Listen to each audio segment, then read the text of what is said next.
ब्रह्मपुरी आज आता कोर्टात निकाल आहे, सुप्रीम कोर्टात काउंटिंगचं येऊन जाईल ऑर्डर, फेवरेबल येईल. काउंटिंग करावं लागेल. महायुती सरकारची आज वर्षपूर्ती आहे आणि मोठे दावे करणारे सगळे ठिकाणी ॲडव्होकेटोरियल दिसून येतात. नाही, वर्षपूर्ती साजरी करत असताना मुख्यमंत्री उपमुख्यमंत्र्यांनी पुढे येऊन सांगितलं पाहिजे महाराष्ट्राची वर्षभराची उपलब्धी.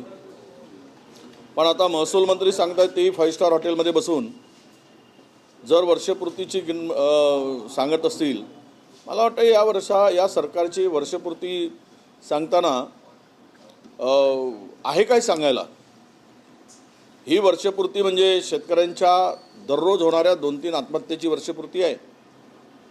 ही वर्षपूर्ती म्हणजे करोडोच्या आत्तापर्यंत आमच्या माहितीनुसार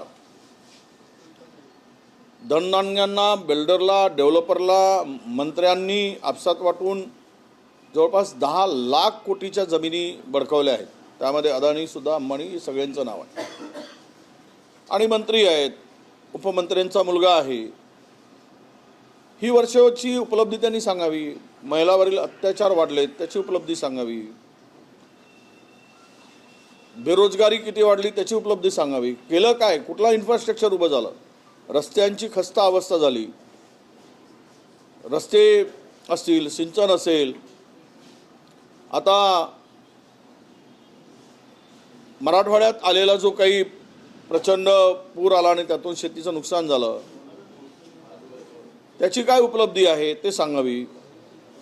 मला एकूणच वाटते की सरकार वर्षभर म्हणजे वर्षभराची ही उपलब्धी सरकारच्या नाकर्तेपणाची उपलब्धी आहे, सरकारच्या अपयशाची उपलब्धी आहे.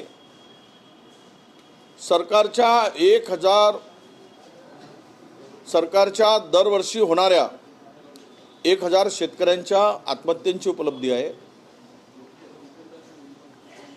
महिलावरील आणि मुलीवरील वाढत्या अत्याचारांची उपलब्धी आहे. जमिनींच्या घोटाळ्याची उपलब्धी आहे. महिला बालकल्याण आणि शिक्षण विभागाला जो निकृष्ट दर्जाचा धान्य पुरवला जातो, जे खाऊ शकत नाही अशी सगळीकडे ओरड आहे, त्याची उपलब्धी आहे. कुपोषणाचा आणि नवजात बालकांचा मृत्यू प्रचंड मोठ्या प्रमाणात वाढला आहे. गेल्या 5 वर्षा 22 ते 25 या 3 वर्षामध्ये 45,798 बालकांचा, नवजात बालकांचा 0 ते 1 वर्ष वयाच्या बालकांचा मृत्यू झाला आहे. ही यांची उपलब्धी आहे काय. वर्षभर महिला बालकल्याण असेल किंवा सामाजिक समरसतेच्या दृष्टीतून, सामाजिक बांधिलकीच्या दृष्टीतून आदिवासी विभाग, सामाजिक विभाग यांच्या किती योजना केल्यात त्याची उपलब्धी सांगावी.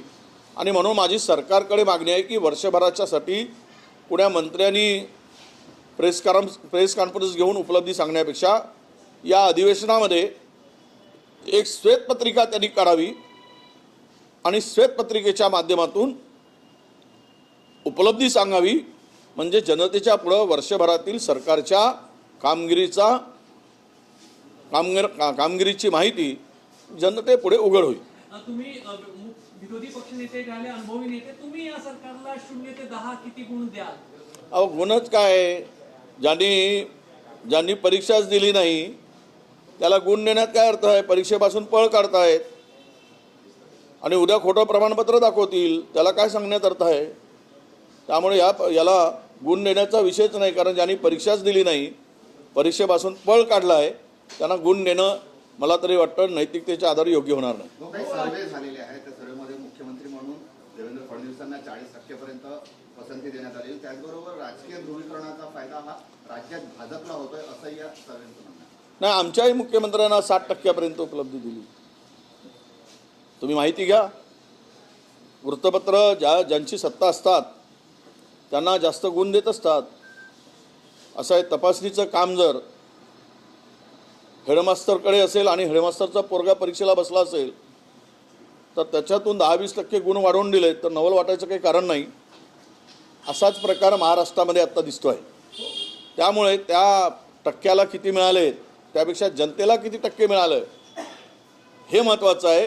आणि जनतेला मात्र आता 0% मिळाले हे महाराष्ट्रातील जनतेला कळून चुकलं आहे. चंद्रपूर जिल्ह्यातील भद्रावती येथील बरांच जी ओपन कोल माइन्स आहे तिथनं मोठ्या प्रमाणात कोळशाची तस्करी होते. जो सबसिडाईज कोळसा आहे तो खुल्या बाजारात बेकायदापणे विकला जातोय, काय सांगता? नाही, हा तर मी सुद्धा कर्नाटक गव्हर्नमेंटकडे तक्रार करणारच आहे. खुल्या बाजारामध्ये कोळसा विकला जातो आहे.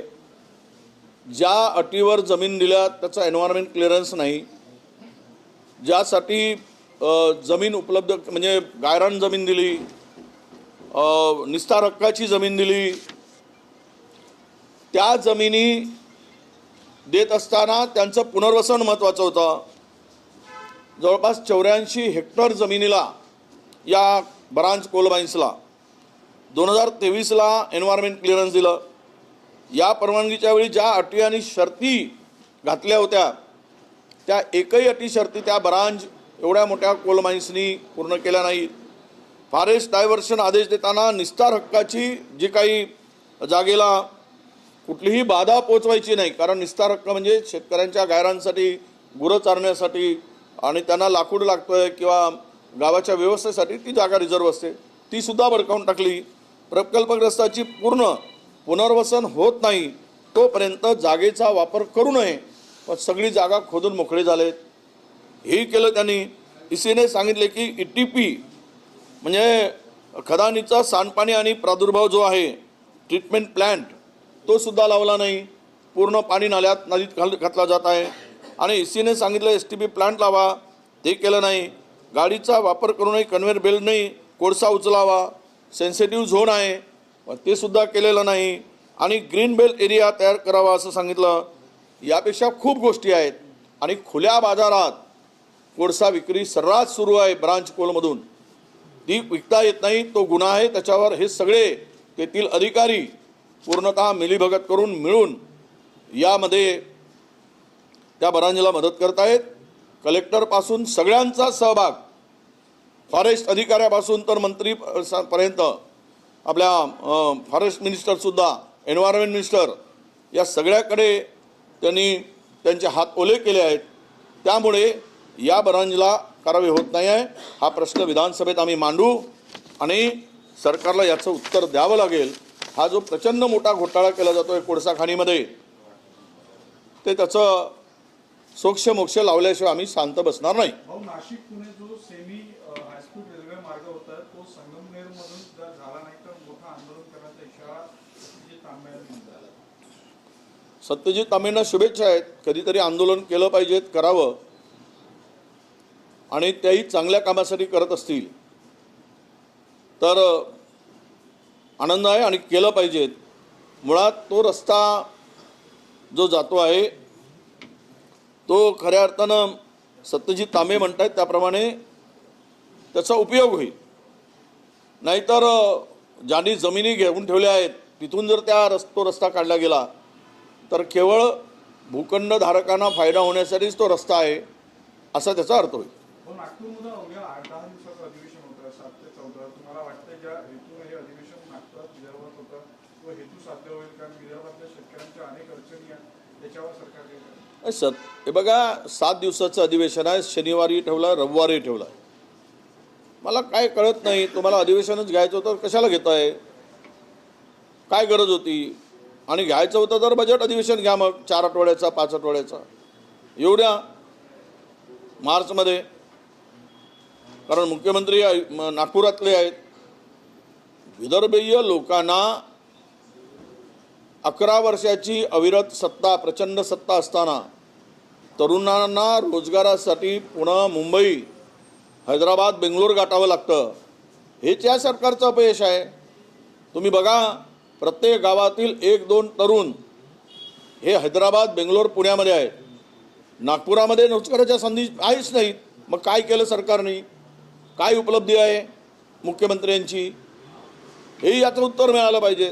त्यामुळे 7 दिवसाचं अधिवेशन घेऊन विदर्भीय जनतेला फसवण्यापेक्षा बजेट अधिवेशन घेतलं असतं तर बरं झालं असतं. पण मुळात काहीतरी करतो आहे दाखवायचं काम या सरकारकडून आहे. हेच या अधिवेशनाचं आहे. फलित काही निघणार नाही. या अधिवेशनाचं फलित मिळणार नाही. विदर्भाला फायदा होणार नाही.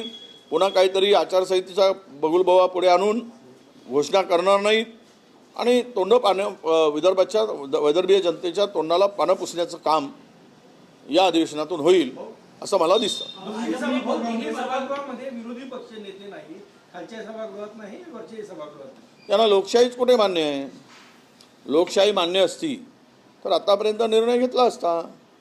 लोकशाहीवर विश्वास नाही ज्यांचा, संविधानावर विश्वास नाही, अशा लोकांच्याकडून फार अपेक्षा बाळगणं. काल आपण पाहिलं की ज्यावेळेस पुतिनजींना भेटायला विरोधी पक्षनेत्याला विरोध केला जातो.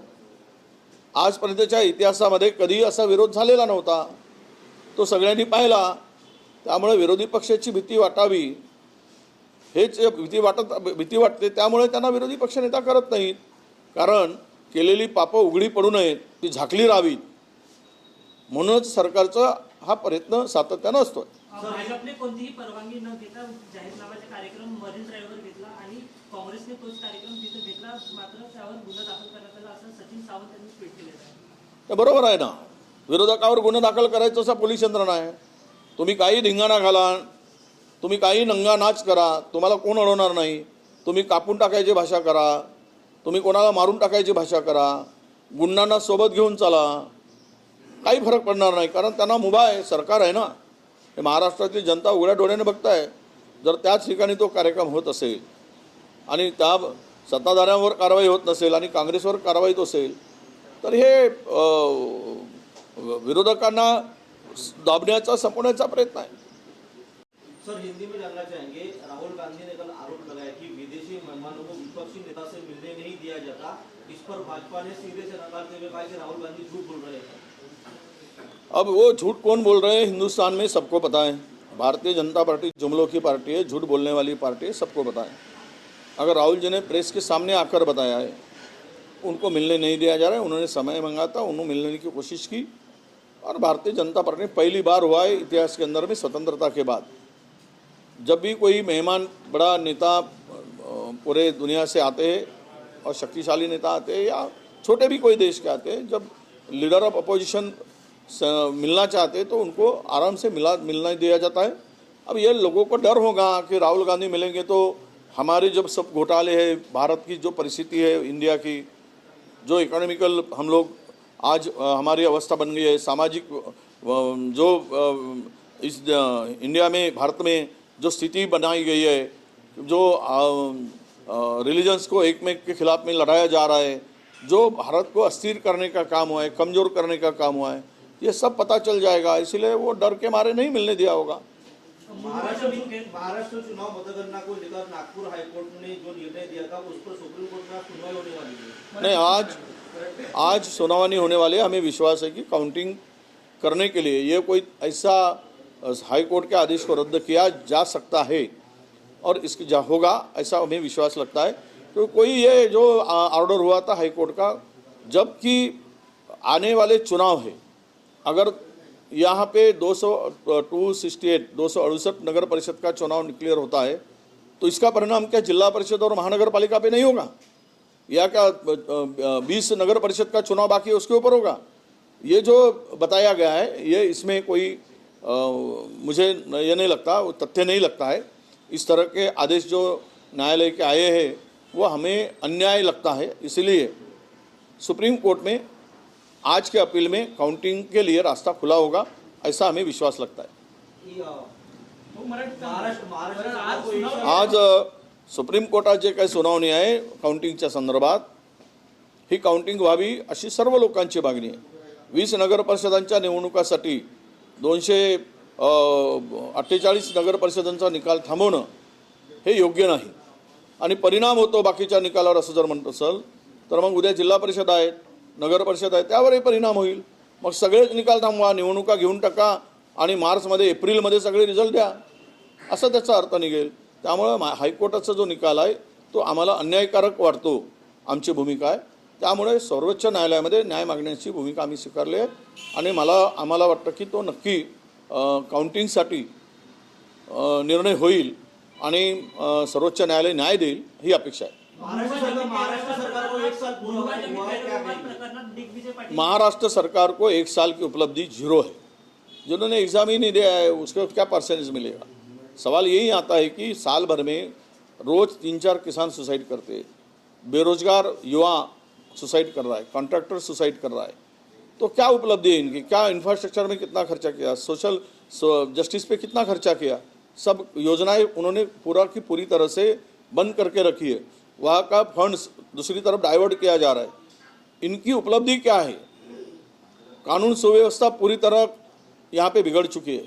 छोटे छोटे बच्चों के ऊपर अत्याचार हो रहे हैं, उसकी संख्या बढ़ती जा रही है. महाराष्ट्र पूरे भारत में, इंडिया में 1 नंबर पर पहुँच गया है. तो ये क्या मतलब है, इनकी क्या उपलब्धि है.